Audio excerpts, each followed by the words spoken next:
We're going to start by wetting this entire area of the sky. And to do that, I'm using a number 8 brush. You want to use a bigger brush for this so that you can cover a lot of area.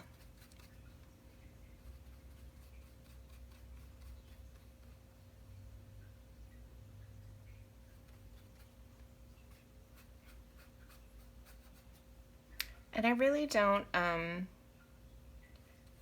I don't try to speed up this process. And I really want the paper to get nice and saturated. I'm not putting so much water here that I have massive puddles, but at the same time I am getting it really wet because I want the paint, when I put the paint onto this watery surface, I want it to flow. And you can see how I'll go back over areas. I'm really wanting that water to kind of saturate the paper. Make sure that I don't have any dry areas. And I'm careful, of course, around the moon. We're going to try to save that moon, save the white of the moon. And I'm careful around my mountain ridges here. But don't get too concerned about it. There are fixes, and inevitably I will come working into my moon. It happens every time, so if it happens to you, don't worry about it. And if I wasn't videoing, remember too that you can move your paper. I'm kind of limited here because I need you to see, but move your paper around because there's a natural way that your hand can work on these edges. That's, you know, you can move the paper around and make it easier for yourself. So now that I've got it nice and wet, and I'll pick it up, maybe you can see from the glare how wet I've got it. So if I move it around like this, you don't really see, there's no running water here, it's not running off the edge, but it is really saturated and really wet. And I'm gonna start with my darkest colors. So I'm getting a nice big pile here of wet phthalo blue. And remember that phthalo blue is a very staining color. So if I go straight in without getting this nice and wet, it will actually stain the paper. And you just have to be careful with it.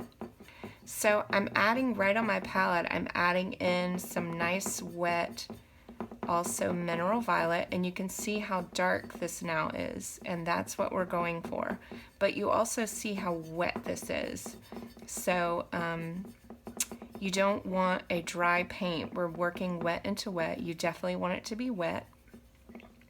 So I'm going to grab a fully loaded brush full of my new color here, and I'm going to start on the edges.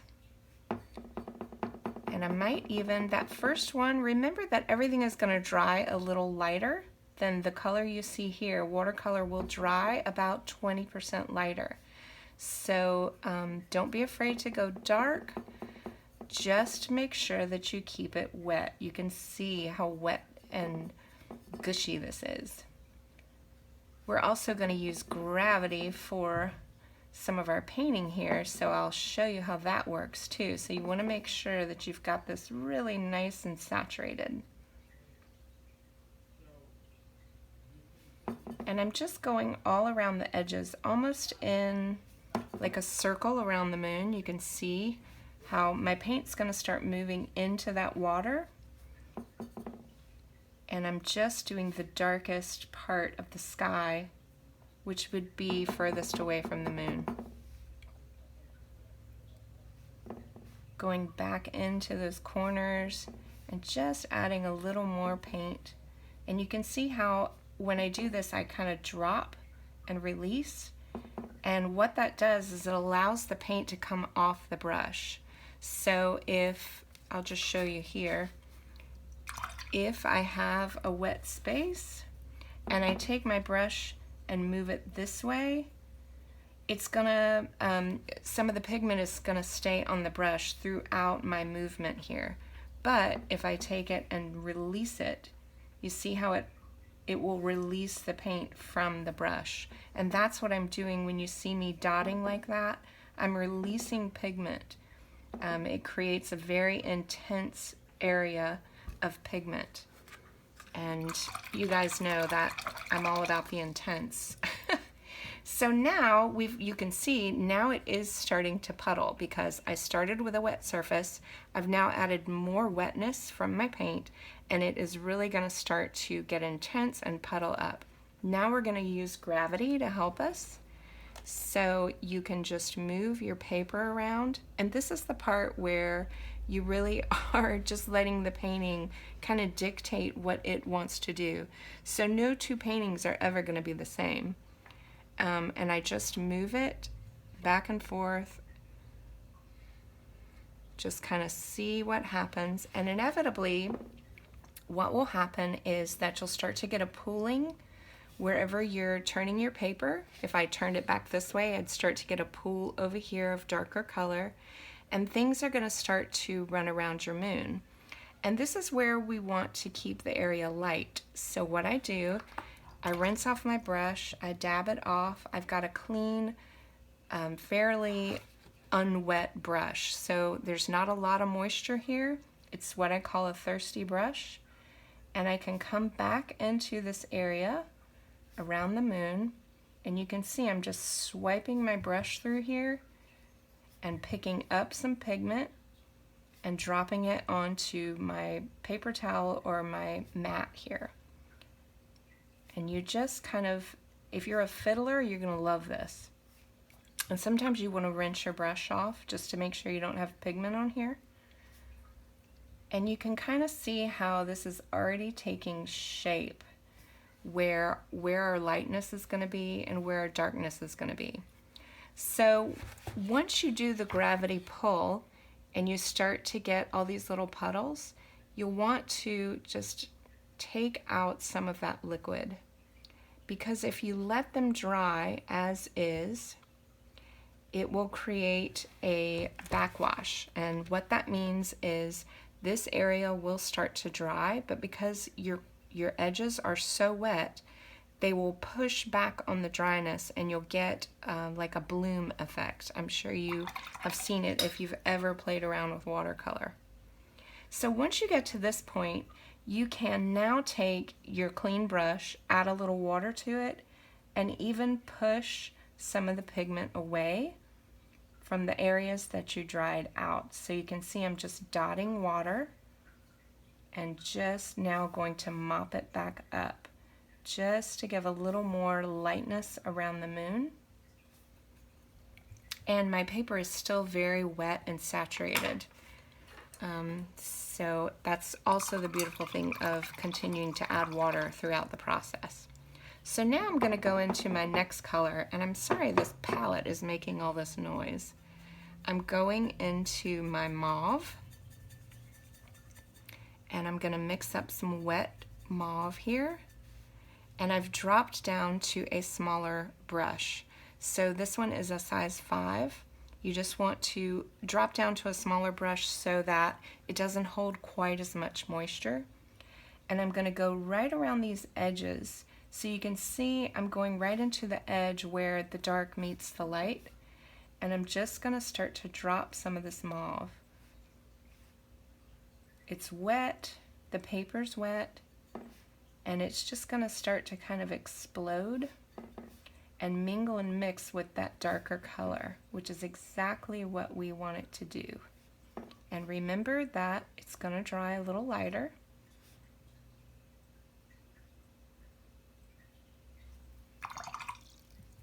And just kind of giving shape to how I want this whole moon glow to look. So now I'll use gravity again. The paper here is not quite as wet, so what I like to do is just kind of start to tickle. I'm just adding a little water right to those edges where I added the mauve, and you can see immediately how the paint and the water will start to flow and mingle together. I'm just adding little droplets of water right around the edges here.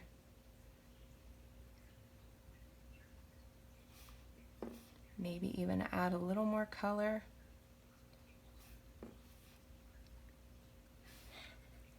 and kind of let gravity do its thing. So it's almost a process of adding water and then also taking it away. So now I'm going in with a thirsty brush and just cleaning up some of that water. And you can see how this run here, it really starts to get it like a flowy, ethereal feel to it. It's really lovely. Anytime you see these puddles forming here, remember that you can just gently wipe them out. So I had a dark puddle forming there. I'm just going to pull it out.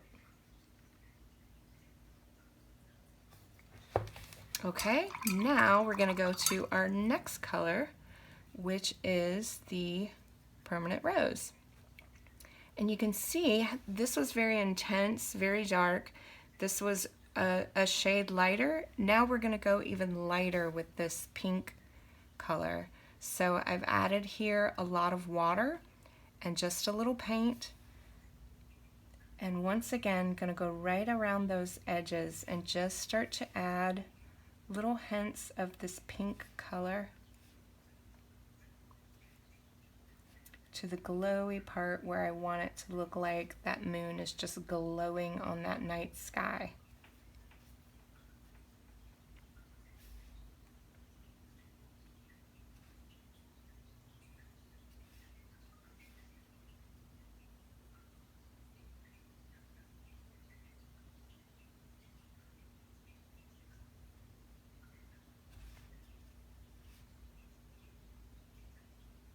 You don't want this too intense, so be sure that you're not using too much paint.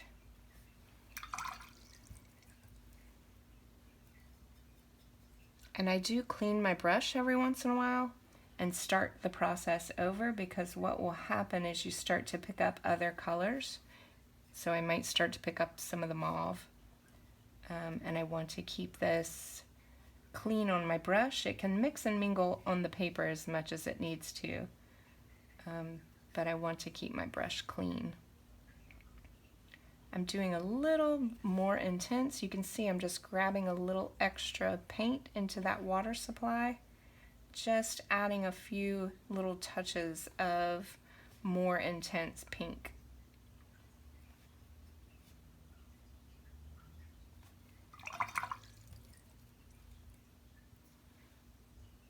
Those areas I can also just come in with just very little water just to kind of diffuse them, because what's happening is this area is gonna start to dry, and so when I add a little water, it really makes it diffuse into that darker area.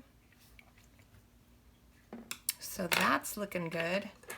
Now I'm even going to drop down to a smaller brush, because now I'm going to start to go into this yellow color. And like I said, it's a very intense color. You have to use it sparingly. And added to these blues and purples, it actually doesn't make the prettiest color in the world. So you just want to be careful that you're adding it to the pink. And right now I'm just cleaning up edges around my moon with this tiny brush. So I'm going to make a very watery mix of this yellow color. So I've got plenty of water here and just a little paint, and I'm going to go right into those areas of the pink and just lightly drop in some of this yellow and let it mix and mingle right on the paper.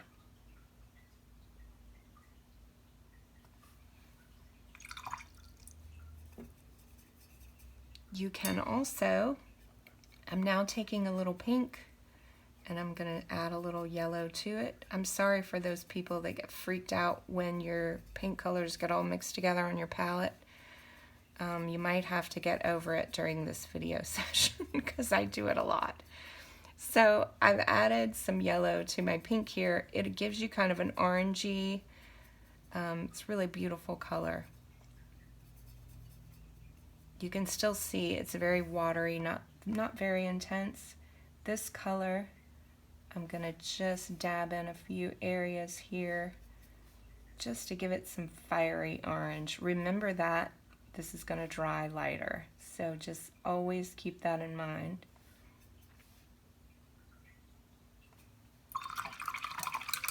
Okay, so as much as I like to fiddle, you do have to stop at some point.